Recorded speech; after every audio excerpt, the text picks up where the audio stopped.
make. Ain't no lot to see. All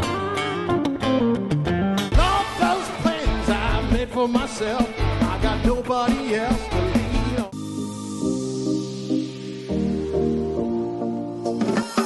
Welcome to everyone joining us to experience stories of resilience, hope, perseverance, and joy.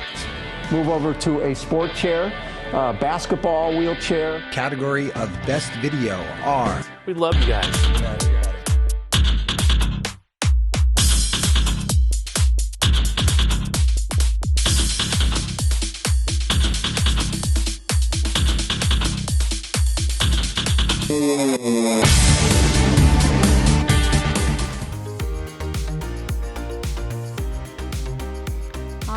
Welcome back to The Hunt, everybody. I am really excited to introduce you to my next guest. Her name is Gabi Saper. She is the co-founder of CMY Cubes, and you can find her and what they do at cmycubes.com. Welcome to the show, Gabi.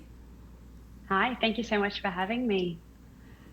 You're welcome. So tell me, where are you right now? I'm currently in Barcelona, Spain, but I'm from Australia. Oh my goodness. Well, thank you so much for joining. It is so late for you, so early in the morning. Yeah. No, it's almost midnight, but it's fine. Yeah. It's getting to be in the early morning. Well, thank you so much for accommodating. We're really excited to have you on the show today.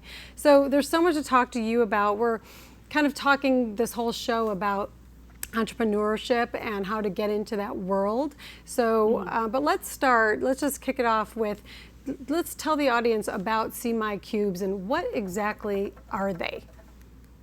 Yeah, so CMY Cubes or CMY Cubes, they are an educational tool and a subtractive color mixing toy. So they're used both in education and in sensory. They can teach you how to experience the spectrum of color. So it has the three primary colors, cyan, magenta, and yellow. And as you turn and twist the product, you can see the whole color spectrum. So they're not only used by children and adults to learn about color, but also used for people with autism, anxiety, and stress disorder to then calm and ease the mind as a sensory tool. So it's multi-purpose. It's a really special product. So great and so unique. You know, when I first saw it, I was like, wow, that is actually fascinating. I almost wanted it as a piece of art just sitting on my desk, right? You know, because it felt like it was like going to stimulate, you know, creativity and all those things. But so how in the world did you come up with this idea? So I'm a creative at heart, but my partner, my business partner and my fiance, he's an engineer, and we kind of had an idea after seeing a beautiful art display, a massive art display in America, and I wanted to get my hands on it and see how it worked. So I sort of said to him, how could we get this ourselves? And we looked online, didn't find anything, and he's an engineer and was like, I can make you one. And I was like, well, if you can make me one, I could probably market it because I'm also a marketer as my background. And so we prototyped, we created some teaser videos, and we set off on TikTok and kind of just went viral, and it just went absolutely bonkers from there. We created a product that didn't exist in the market yet. So that's incredible. We didn't know we needed it. So it seems like it'd be a match made in heaven. It's your fiance and your business partner. So that's good. I'm seeing up on the screen right now some families, you know, using it for play, I imagine. Yes. And you said also it can be used for people with autism and things like that. Yeah, absolutely. So it's a really beautiful way to calm down when you have sensory overload. A lot of people with autism, not even just people on the autism spectrum, but people that have sensory overload issues, disorders, or people with anxiety. It's very common to have that feeling of like, oh my gosh, I can't do anything. Everything is too much. So you could just pick up the cube or pick up any of our beautiful polyhedrons and just sit and kind of get mesmerized and just look into it and forget that sensory overload that you're feeling, and it can calm you down. The color theory is a very well-known topic, and all the colors of the spectrum have their ways to help calm you down, and we talk about that on our website. But I think the whole world needs that right now. Yeah. Right. It's really nice to just have on your desk and you're like focusing, and then you just pick it up and you're like, Yeah, absolutely. So tell me, how many prototypes did it take for you to get to the point where you could actually launch in the market? Oh, it took so many, not only prototypes that we tried to make in our little workshop, but we also got makers to try and make them, artists, probably 10 to 20 at least, but it took 6 to almost, I want to say almost a year to finalize and get the actual product done. Almost gave up, but pushed through because I was very confident that it would work. Definitely my partner pushed us through and me through the emotional time as well when I didn't think we'd be able to get it done. But it took a long time and resilience, but we got there, and very, very happy with the outcome. I can only imagine. So as you were going through that process, were you also working in a day job, or were you able to? Yeah. You were? Oh yeah, my full-time job was marketing. That was my day job. I was working my regular 9 to 5, obviously extra as well on top of that, because it never stays in that 9 to 5. So as soon as I clocked off, I was able to then go home and start working on prototypes, start working on our branding, what our marketing would be, and then as well what the product would be used for. Because at first we thought it would just be a cool little toy to play with, but as we started to learn about it and learn about the color and color theory and more uses for it, we started to realize there's a lot more that we could have involved in this project. And so yeah, it was a pretty much 24-hour work day at that point. I can only imagine, but that's what they say. Anything worth doing takes, it takes that time, right, and that attention. Oh yeah. Yeah.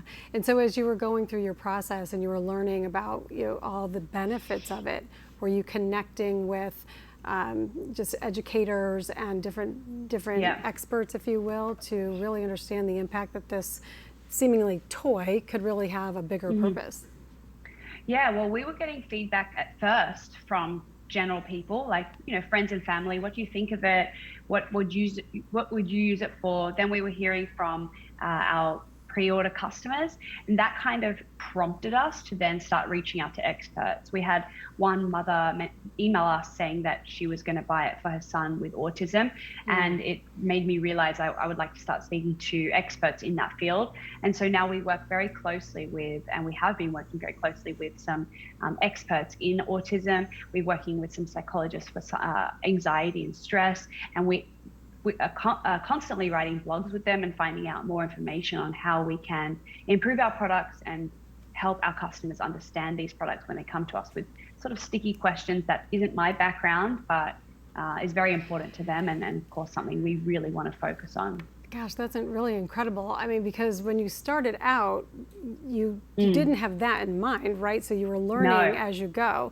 So talk to me for a minute about, what does that feel like when you're going through that process and you're getting excited and you're like just, brimming with just enthusiasm, and then you have some setbacks, I'm sure, and then you get excited, right? So what does that whole cycle look like? It's crazy. It's definitely a roller coaster. There's peaks and valleys. We constantly have these moments of like, oh my gosh, what is happening? This is more than we could ever imagined. It's so exciting. And then we get into moments of, wow, we have a lot of work to do. This isn't just a fun ride. We got to sit down and work hard and make sure we're giving our customers the best product that we can, and that we're also educating them. It's really tough at times, and you definitely got to have thick skin, because there is a lot of, people coming to you saying the negative stuff as well. But it's all a learning experience, and we take everything as that and make sure we're just constantly improving and working hard to be better as a company, and to give our customers the best that we can give them. Yeah, I mean, there's so many lessons to be learned there. Just going from, again, that point A to point B to get over that hump. Yeah, for sure. So tell us again, tell the audience where we can find the cubes. Yes, so CMYCubes.com, or we're on Amazon's the original CMY Cube. We sell. And it's worldwide, right? Yeah. And where do you manufacture these? We actually manufacture them in China at the moment. We were local, but we had to move overseas, and we're moving all of our production and our shipment over to the USA within the next 12 months, hopefully. So great. And how many people do you have now on your team, or is it just you and your partner? We have 5. So we are growing, Incredible. which is crazy. And it's just so interesting. I mean, you've got this great viral product, and still only 5 people on your team, but in your mind, it's like, oh wow, we've got a whole team now. Yeah, it's crazy being a boss or working with people. I don't even want to call myself a boss because I just have teammates. We just all work together. It's the weirdest thing. I never thought I would be here, but it's so inspiring, and I really, truly love it. Every single day I wake up and I'm like, wow, this is awesome. I can't imagine. So we're going to be back with you in a minute. Can you hold tight and come back with us? All right, fantastic. Thank you. We'll see you in a minute. Hang on, everybody. You're watching The Hunt.